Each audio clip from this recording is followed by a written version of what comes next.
Hi friends, ಎಲ್ಲರಿಗೂ ಯುಗಾದಿ ಹಬ್ಬದ ಶುಭಾಶಯಗಳನ್ನ ಕೋರುತ್ತಾ ಈ ತಿಂಗಳು 28ನೇ ತಾರೀಕಿಂದ ಆರಂಭವಾಗುವ ಮುನ್ನ ಐ ಪಿ ಎಲ್ನಲ್ಲಿ ಆದಂಥ ಕೆಲ ದಾಖಲೆಗಳ ಬಗ್ಗೆ ತಮ್ಮೊಂದಿಗೆ ಹಂಚಿಕೊಳ್ತಾ ಇದ್ದೀನಿ. 2008ರಿಂದ 2022ರವರೆಗೆ ಎಲ್ಲ ಐ ಪಿ ಎಲ್ ತಂಡಗಳು ಒಟ್ಟಾರೆ 200+ ಹೊಡೆದಿರೋದು 133 ಬಾರಿ.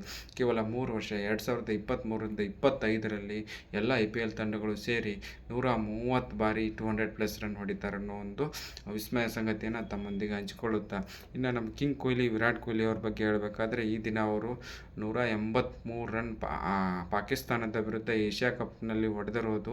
148 ಬಾಲ್ 2012ರಲ್ಲಿ 14 ವರ್ಷ ಪೂರೈಸುತ್ತೆ. ಒಂದು ಅವಿಸ್ಮರಣೀಯ ಇನ್ನಿಂಗ್ಸ್ ಅಂತ ಹೇಳಬೇಕು. ಅವರ ODI ಕ್ರಿಕೆಟ್ ಇತಿಹಾಸದಲ್ಲಿ ಒಂದು ವಿಶೇಷವಾದ ದಿನ ಅಂತ ಹೇಳ್ಬೇಕಾಗುತ್ತೆ ಅವ್ರದ್ದು. ಅವತ್ತು ಅವರು 22 4 1 6 ಹೊಡೆದಿರುತ್ತಾರೆ. ಅದು ಬಿಟ್ಟರೆ ಅವರು IPL ಬಗ್ಗೆ ಹೇಳಬೇಕಾದ್ರೆ ಕಳೆದ 3 ಸೀಸನ್ನಲ್ಲಿ 23ರಲ್ಲಿ 639 ರನ್ ಹೊಡಿತಾರೆ, 24ರಲ್ಲಿ 757 ರನ್ ಹೊಡಿತಾರೆ, 25ರಲ್ಲಿ ಚಾಂಪಿಯನ್ ಪಟ್ಟ ಹೊಡೆದಾಗ ಅವರು 657 ರನ್ ಹೊಡಿತಾರೆ. ಈ ವರ್ಷ 650+ ಮಿನಿಮಮ್ ರನ್ ಹೊಡಿತಾರೆ ಅನ್ನೋ ಭರವಸೆ ಒಂದು ಹೇಳ್ತಾ, ಅವರು 2016ರಲ್ಲಿ 983 ರನ್ ಒಂದು ಸೀಸನ್ನಲ್ಲಿ ಹೊಡೆದಿರೋದು ಇದುವರೆಗೆ ದಾಖಲೆಯಾಗಿರುತ್ತದೆ. ಯಾರು ಕೂಡ ಅಷ್ಟೊಂದು ರನ್ನು ಒಂದು ಸೀಸನಲ್ಲಿ ಯಾರೂ ಹೊಡೆದಿರಲ್ಲ.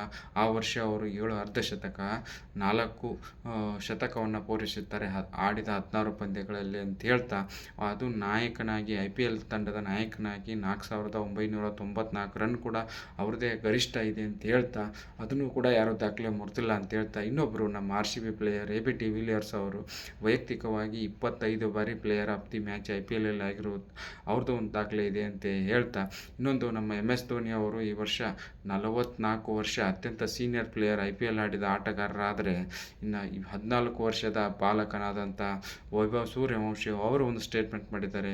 ಕ್ರಿಸ್ ಗೇಲ್ ಅವರ IPLನಲ್ಲಿ ವೈಯಕ್ತಿಕ ರನ್ ಆದ 175 ದಾಖಲೆಯನ್ನು ಮುರಿತೀನಿ ಅಂತ ಹೇಳಿದ್ದಾರೆ. ಮುರಿದ್ರೆ ಒಳ್ಳೆಯದಾಗಲಿ, ಅವ್ರಿಗೂ ಒಳ್ಳೆಯದಾಗಲಿ ಅಂತ ಬಯಸ್ತಾ, ಅದು ಬಿಟ್ಟರೆ ನಿಶಾನ್ ಕಿಶನ್ ಅವರು ಹೈದರಾಬಾದ್ ತಂಡದ SRH ತಂಡದ ನಾಯಕನಾಗಿ ಆಯ್ಕೆಯಾಗಿದ್ದಾರೆ. ಪ್ಯಾಟ್ ಕಮಿನ್ಸ್ ಬರೋವರೆಗೂ ಅಭಿಷೇಕ್ ಶರ್ಮಾ ಅವರು ಉಪನಾಯಕನಾಗಿ ಆಯ್ಕೆಯಾಗಿರುತ್ತಾರೆ ಅನ್ನೋ ವಿಚಾರಗಳನ್ನು ತಮ್ಮೊಂದಿಗೆ ಹಂಚಿಕೊಳ್ಳುತ್ತಾ, ಮಿಕ್ಕಂಥ ಇನ್ನೂ IPL ಬಗ್ಗೆ ಬಂದಂಥ ವಿಷಯಗಳನ್ನು ತಮ್ಮೊಂದಿಗೆ ಪ್ರತಿದಿನ ನಾನು ಹಂಚ್ಕೋತೀನಿ. ಬಟ್ ಇದನ್ನು ಯಾರು ಆನ್ಲೈನ್ ಬೆಟ್ಟಿಂಗು ಇದ್ರ ಬಗ್ಗೆ ಯೂಸ್ ಮಾಡ್ಕೋಬಾರ್ದು. ಇದರಿಂದ ಯಾರಿಗೂ ಒಳ್ಳೆಯದಾಗಲ್ಲ ಅನ್ನೋ ಕೇವಲ ಎಂಟರ್ಟೈನ್ಮೆಂಟ್ ಆಗಿ ತೊಗೋಬೇಕಾಗಿ ಹೇಳ್ತಾ, ನನ್ನಲ್ಲಿ ವಿಚಾರಗಳನ್ನು ನಿಮಗೆ ಹಂಚ್ಕೊಳ್ತೀನಿ ಅಂತ ಹೇಳ್ತಾ, ಎಲ್ಲರಿಗೂ ಇನ್ನೊಂದು ಬಾರಿ ಯುಗಾದಿ ಹಬ್ಬದ ಶುಭಾಶಯಗಳನ್ನ ಕೋರುತ್ತಾ ನನ್ನ ವಿಡಿಯೋವನ್ನು ಮುಗಿಸ್ತಾ ಇದ್ದೀನಿ. ಜೈ ಹಿಂದ್.